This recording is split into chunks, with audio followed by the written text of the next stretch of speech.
She's like love, love, love, and music. La la la, love, love, love, love, and music. Hello, everyone. Thank you for tuning in. I am Jay Lee. This is Jay Lee's Corner. This is my review for The Chi Season 1, Episode 3. Yes, I'm a bit sick, so I don't know, how this review is going to be. Excuse any coughs. And if my voice goes in and out. And if I look crazy. Because, yeah, I'm just... it is what it is. But I hope everyone had a great weekend. It's going to have a good start of the week. It is 3 o'clock in the morning, and I hope to have this done, shortly, so that I can go to bed and get ready for work in the morning. So the episode does start off, and we see Brandon with Lewis.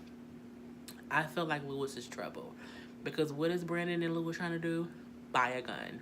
And I'm like, no, Brandon, just don't do it. Brandon's just not, he's not a street person, he's fiddling with his money, and, Lewis is like, don't pull out, he had like maybe $500. He's like, don't pull out the whole 500, pull out what you want to spend, because if you have 500 in your hand, they're going to say that it's going to cost 500. So clearly they're not buying a gun from somewhere illegally. So you see, like, pull out what you're going to use to pay, put the rest in your shoe. He like, in my shoe, like, yeah, put it in your shoe. When someone says put some money in your shoe, that means you might get robbed. So they're going to go in your pocket. So put it in your shoe, because robbers don't think about the shoe. Dude come up, it's like a 40 Glock gun or whatever, and he talking so fast. I mean, he seemed like he off his rockers. I'm like, is he high too? And he starts talking about clips and stuff. I don't know nothing about guns. So I'm like, I was confused too. So he's talking like, well, yeah, how much you got? He like, I got 300. All right, this is the gun or whatever. But if you want these extra clips, it's going to be 350.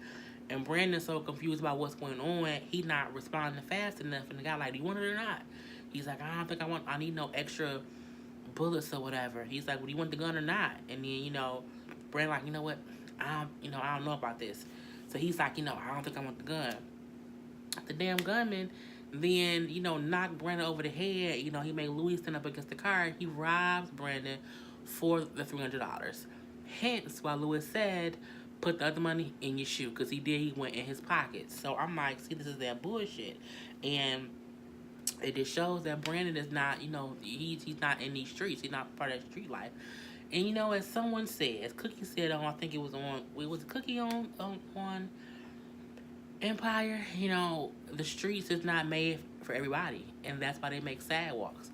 Brandon ass need to be on the sidewalk. He should not be in these streets at all. You know what I'm saying? He need to be on the sidewalk, on the inside of it, near the fence. You know what I'm saying? Don't be nowhere you need to curb. Go ahead over there somewhere, Brandon. It is what it is. We see a scene of Ronnie high as a fucking kite.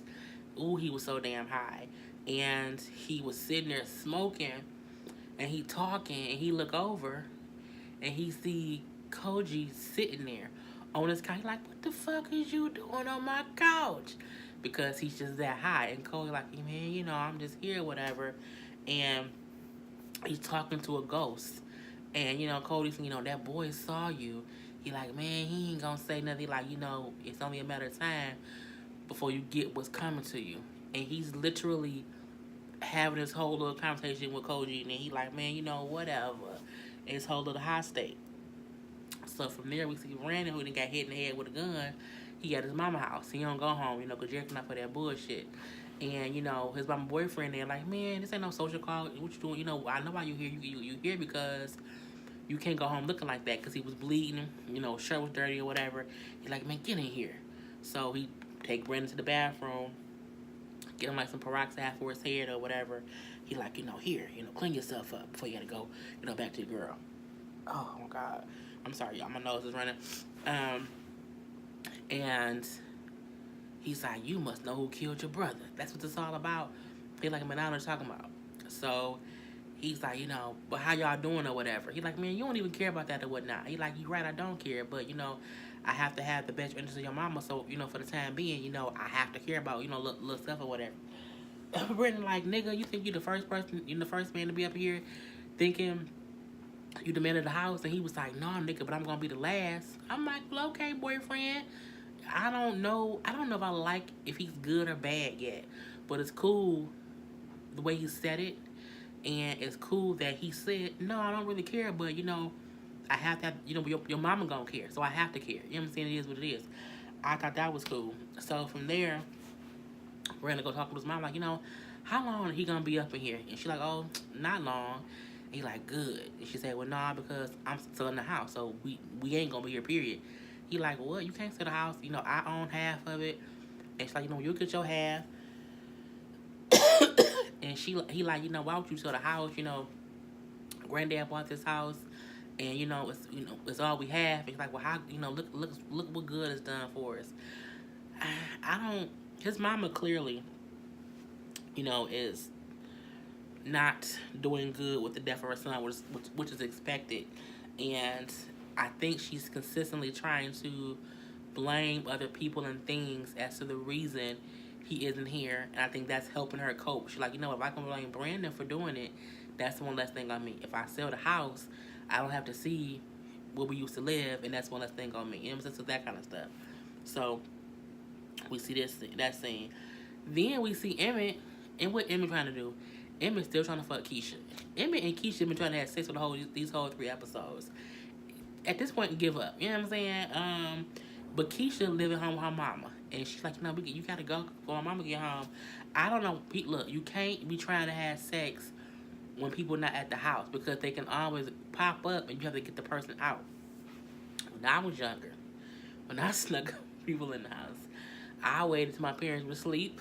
I waited till they were asleep, because for the most part, your parents' sleep schedule is down to a science. You know what time they get up, if they get up, how hard they sleep. So you know exactly what you can do to get away with stuff. I'm telling on myself, but yeah. So yeah, she was doing things while her mama wasn't there, and but she being smart. Oh God, I'm so sorry.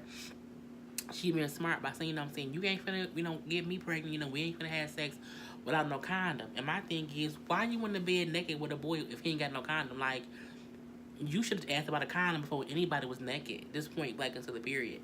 And, at that point in time, her mama come home, so then he had to run out the back door. Not the back door. He had to climb out her window.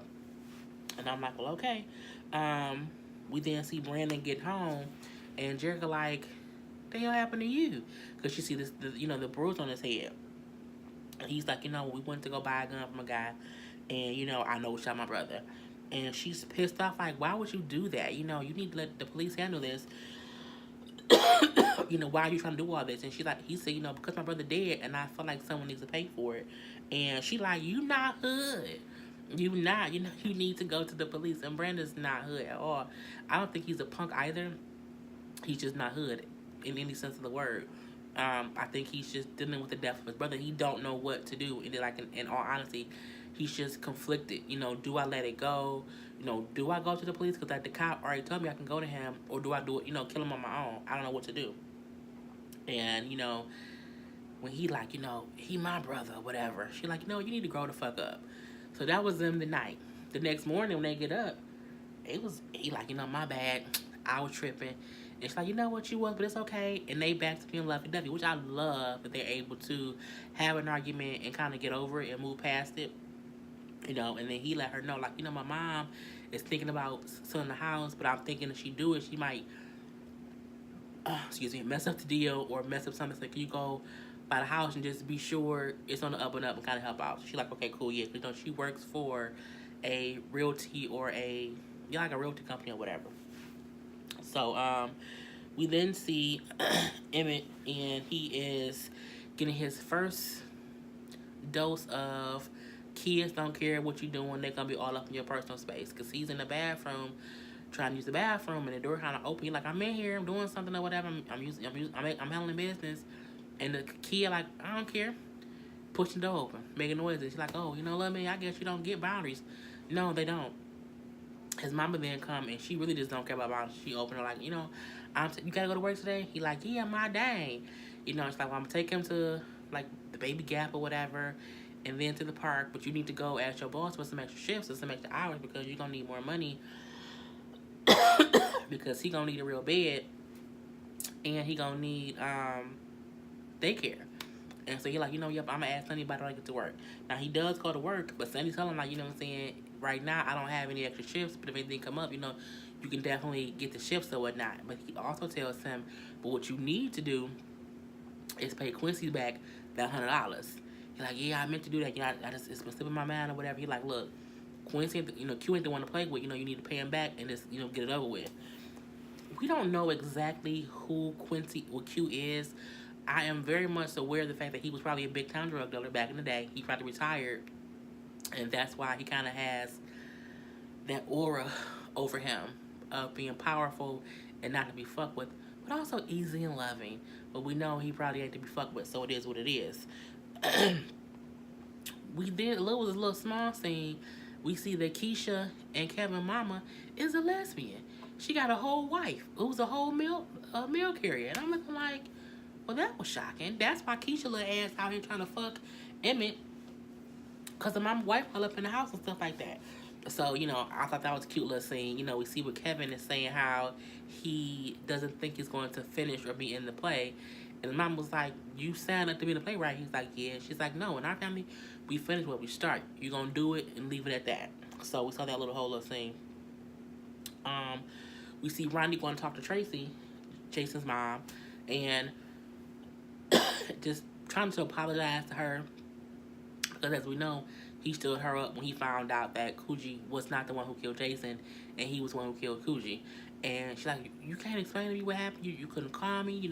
Again, it's like always, I was sitting waiting for you and being let down.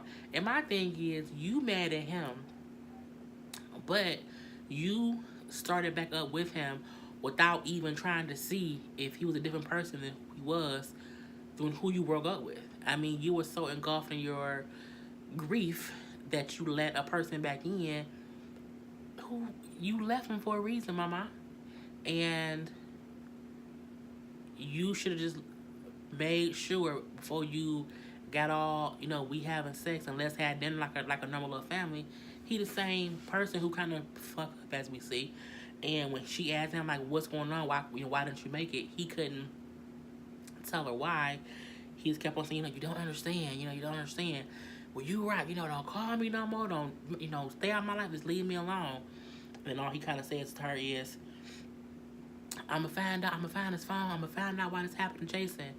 And I feel like when he brought her that necklace, that let her know he did something to the person who killed Jason. So when he said, I'm going to find out what happened, if I was a parent, I would stop like, what you mean you going to find out what happened?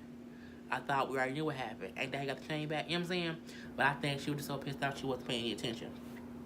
So, she walked off and he like, he trying to figure it out. We see Q go talk to some guy named Trice.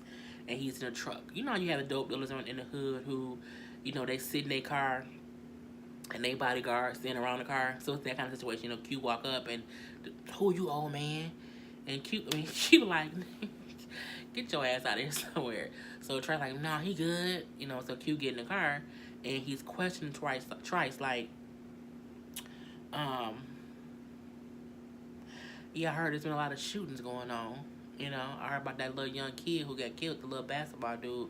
Ain't that your corner? He like, yeah, man, what you know him or something? He like, that don't matter if I know him. He like, all these kids getting shot, it's just too much heat. It just doesn't make any sense. It's bringing too much noise.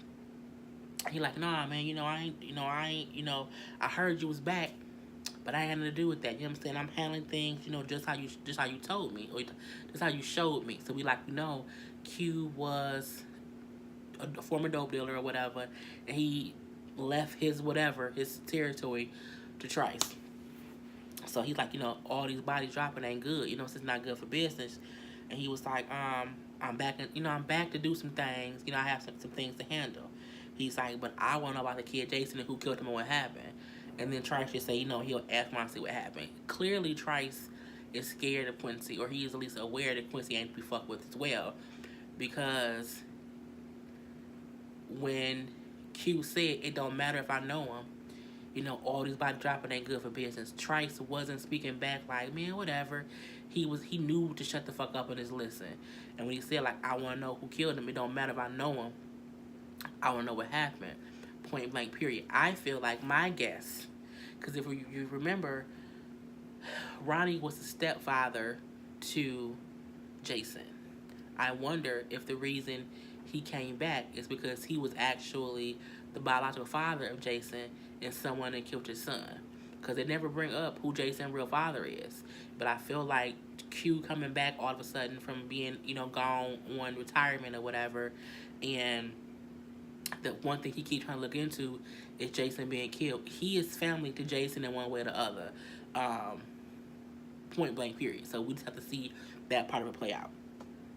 We then see, Ronnie, run up on Detective Cruz because he's trying to get this cell phone, because Jason's cell phone is still missing, as we all know. And, he's like, with a cell phone, the mama wants the cell phone, and Cruz like, it wasn't with the stuff, we don't know where it is. He like, but you need to stop asking all these questions and stuff, you need to let it go. He like, so I should let my son be killed? Like, no, you don't let it go, but you have to stop asking questions. Because basically, you wasn't supposed to know any of this stuff. Me telling you we had a kid in custody, you wasn't supposed to know that. Me bring you down to the morgue, you wasn't supposed to be down there. So it's things that he trying to tell Ronnie to stop doing because it's gonna get him in trouble basically. And as him and Ronnie is talking, the other cop looking down the window, seeing their little exchange or whatever. And the other cop then approaches Cruz later, like in the bathroom. He's like, yeah, who was that guy out there earlier? He's like, oh, that was, the kid's stepfather, whatever, looking for the cell phone missing. And he's like, oh, yeah, I heard that you brought like a non-family member to the morgue to identify a body. And he's like, yeah, he basically raised them. He's like, yeah, did you also tell him that we had Koji in custody? And he was like, nah, I wouldn't do that. He's like, yeah, I'm just wondering because, things that's going on. And then the weird part from there is we then see that same cop go down to the corner where Jason was killed, and he kind of harassing like a homeless guy who lay on that corner or whatever, and he telling him, you need to find this cell phone. The cell phone was lost over here. You gonna find it. And I'm like, did you kill Jason? Cause you in this, like, he not on the case as if he trying to find a murderer. It seems like he on the case trying to prevent either himself or someone he's associated with from being caught for the murder. So I feel like he's a dirty cop. That's just my point of view. So yeah, it is what it is. But I think maybe he killed Jason. From there, we then see Baby Diaz is still stalking little Kevin. I'm like, these are the kids is just, ooh, Lord Jesus, when she walk up on you, like, you know what? I don't hit girls, but I'll slap your ass. And she's like, you not gonna slap me? Like, man, look, leave me alone, basically.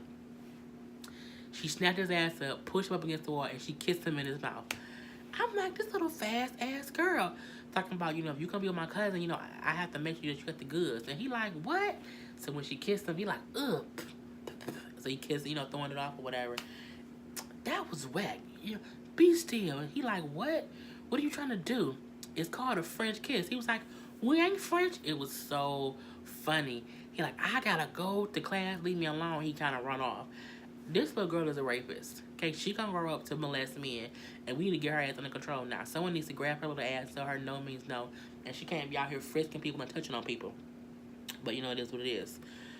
We do see Jerica and Brandon go to Brandon's mom's house and basically talk to her about selling the house. The mom wants to sell the house so that her and the boyfriend can move to Tennessee to live in the house like where his sister owns or whatever. And Brandon is completely against the idea of selling the house, period. Because he felt like if they sell it, the mama gonna blow through the money and gonna just blow through the money and then come back and need his help to do whatever.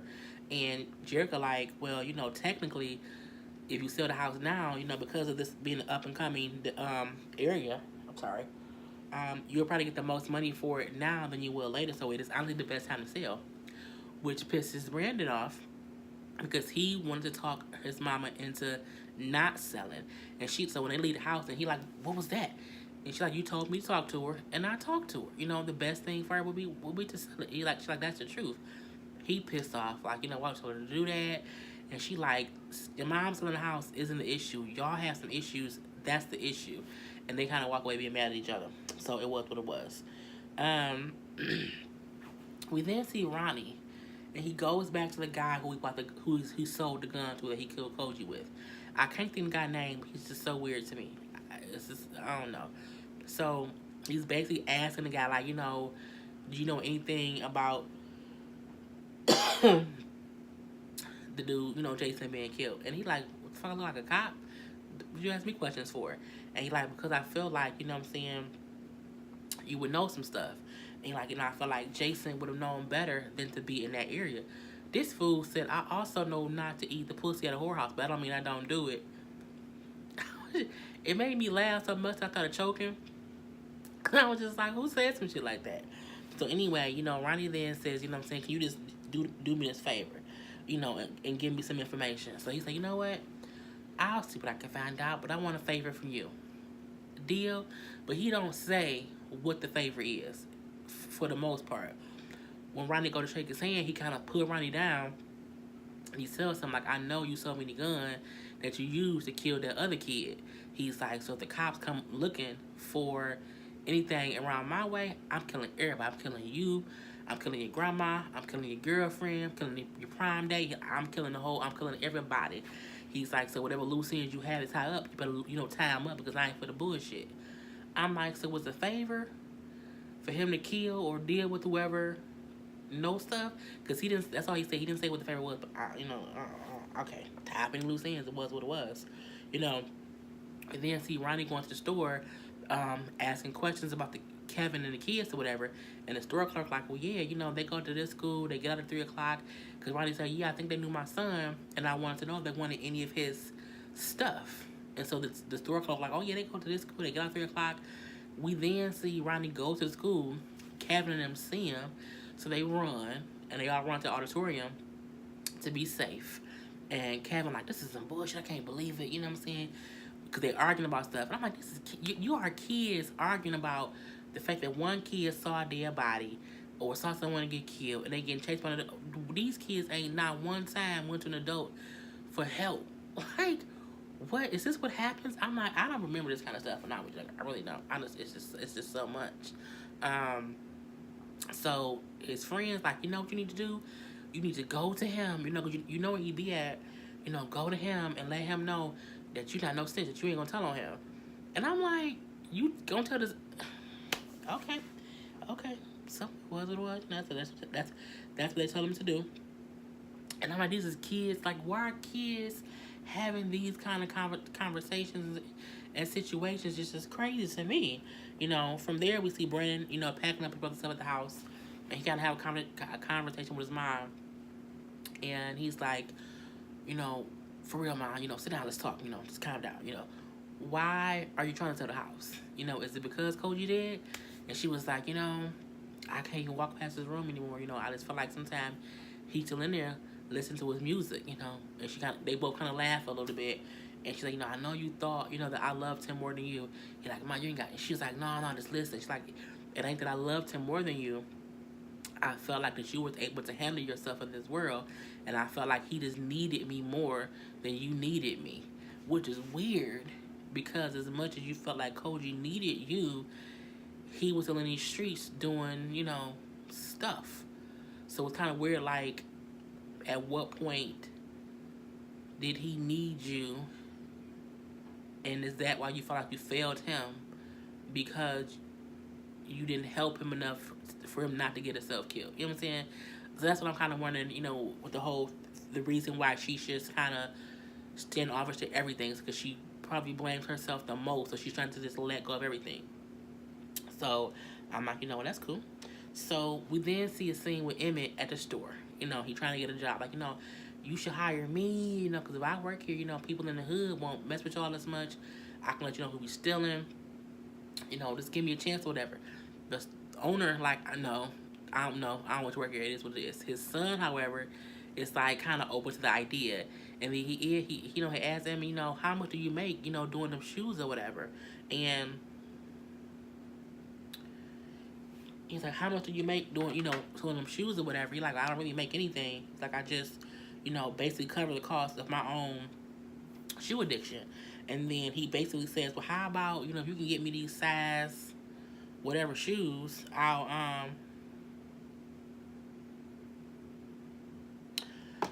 say dumb shit all the time. People, oh my god. If you can get these shoes for my girl, you know what I'm saying? I got a job where you know it's legit and it pay cash, you know, it is what it is. So like, all right, bet. They shake up and he leave. You know, we then see Emmett, he go to one of Trice's boys, thinking about selling drugs. You know, because Trice boy like, yeah, you know, you can work with us. You know, you make about $250 per whatever amount of drugs. He like, you know, it's about $1,000 a day. And Emmett like, you know, that's $1,000 a day, you know. He like, you can start tonight if you want, you know what I'm saying? You can try it out or whatever. And Emmett, you know, he like, you know, I gotta think about it. He like, man, you gotta think about it. This life ain't for you. And I'm like, that's true. You know what I'm saying? The life ain't for nobody. You know, just leave it alone. But, you know, it is what it is. So from there, we see Jerica, who had a listening appointment with somebody who didn't know who it was. She gets her listening appointment, and guess who it's with? It's with Q. I'm like, Q, you want to buy a house? Nah, it's a house in a not so good neighborhood. And she's like, yeah, our, you know, for sale sign keeps getting stolen. You know, how did you know to find the property? And he like, oh, you know, I'm just able to find stuff or whatever. You know, I like, you know, I like what I like. They go into the house, and the apartment, I mean, the house is old. You know, it needs a lot of work. And it's like, you know, I know you're gonna come here. You know, it's the old house. It needs work. And he like, yeah, you know, I know he's gonna say that. You know, she's like, yeah, but I have better houses on this side of town. He like, no, you know, I want to stay here. He then say, I'll take it. She's like, oh, okay. She's like, well, I can work on whatever. He say, no, look, he got the number to my lawyer. Give him a call. You know, give him the number, how much it costs. I'll pay it, and I would like to have keys tonight. And she's like, tonight? He's like, yeah, I don't need any financing. You know what I'm saying? You know, that's how it should go. You know, you give me a number, I pay it, you give me the keys. And I'm like, I mean, technically, you know, that's true. Because the paperwork or whatever else can still be filed. But if I paid you the money, it's my house. Give me the key and y'all can work on whatever else, you know, in the meantime, in between time. So I'm like, well, okay. And at first I'm like, this house looked like it's in the neighborhood where they all be at or whatever, but you couldn't really see where it was, so I was confused for a little bit of a minute. So from there, we see Kevin actually go talk to Ronnie. You know, Ronnie outside his house and talking to his little two friends or whatever. And like, hey man, look, across the street, you see Kevin standing there. So you go over there and talk to him or whatever. He like, yeah, you came to my school looking for me? He was like, yeah, that's what you do when you have a problem. Kevin like, look, man, look, we ain't got no problem. And Ronnie say, you know, I'll let you know when we ain't got no problem. And so it cuts from that scene to Q in the new house, sitting up, posted in the window. He got him a chair, a little table, a little radio, and a cigar and an ashtray, and he is watching the block. And we see that it's the house. The view is perfect to see what's going on with all the little drug dealers on that corner. And he just posted in the window, just watching. I'm looking like he old here for real, because he didn't secretly bought a damn house across from the whole drug. Like, y'all, how would y'all not know what's going on in this house? Bruh. You know what I'm saying? So we see that's going on or whatever. From there, we then see Brandon and Kevin meeting up. I'm like, okay, so at least we know that Kevin didn't get killed by Ronnie. So I'm like, okay, maybe Kevin gonna go tell Brandon, you know, remember I told you, man, it wasn't true. You know, it wasn't really him. Leave alone. You know, don't do nothing. But he don't do that. He's like, you know, I was calling him up to check on you or whatever. But can you walk me home? You know, it's dark outside. So him and Brandon walking, because like, y'all walk you home or whatever. They walking and chit-chatting, talking it up. And I said to myself as they was walking, I was like, Kevin probably done set Brandon ass up for Ronnie. So because as they walk in, it gets this big open area, and Kevin stopped, and Brendan stopped. He's like, hey, what's wrong? What's wrong, little man? And then you hear Ronnie like, I heard you was looking for me. And he turned, and Ronnie right there. So Brendan didn't look at Kevin, knowing you set me up for the okie doke. And then the episode goes off. I'm looking like, man, this shit is good and good. And the crazy part about it is every episode isn't the same length. So whereas, you know, my DVR happens to be an hour, I think this episode was only 47 minutes. But like last week's episode was like 55 minutes. I like how you kind of never know what's the end. You just don't know. It can go for 45 minutes, it can go for 4 hours, it can be whatever. So I know we do see that Brandon don't get killed by Ronnie. We see that. And I don't think Ronnie gets killed by Brendan either. So it's gonna be weird to see what kind of conversation they have, because Ronnie did kill his brother. So I'm very anxious to see how this works out. But however, it's 3:30. As y'all can see, I'm still sick. I feel like I'm delirious. I think I feel a little lightheaded and dizzy. So I'm going to end this video right here. I am excited to see the next week. But I hope you guys enjoyed this review. I will talk to you guys next time. I am Jay Lee. This is Jay Lee's Corner. Peace.